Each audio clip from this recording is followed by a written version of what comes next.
હું આવ્યા પાણી ભરવા. કેમ તમાર ઘરે નળ નથી આવતા?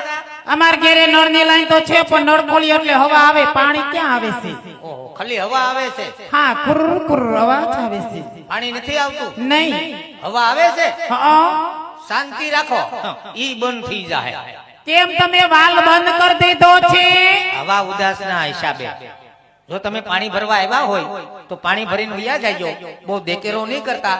અમારા મહારાજા ગઢમાં આરામ કરે. પણ અમારે ક્યાં દેકેરો કરવો છે? આ ગઢમાં છે ડંકી છે ને, એટલે કાઢ નાખવાનું છે. એ કાઢી નથી નાખવાની રોયા. તો ઈ ડંકીમાં કીચડું કીચડું અવાજ આવે છે. ડંકીમાં કીચડું કીચડું અવાજ આવે? હા. મારી દીકરી ડંકી. કોઈ વાંધો નહીં, મહારાજાને વાત કરી વહીનું ડબલું મગવી દે. અરે હજી તમે વલું ડબલું મગાવશો?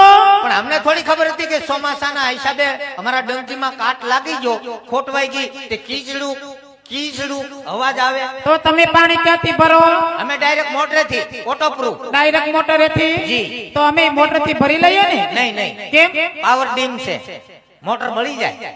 તમારે પાણી ક્યાંથી ભરવું? આજનો દી હવેડામાંથી ભરી લો. હવે અવેડામાં તો લીલ જામી ગઈ છે. હવે તો બાજુનો હવેડો છે એમાંથી ભરી લો. બાજુના અવેડામાં તો કાલે ઓલો લાલિયો કૂતરો નાતો હતો.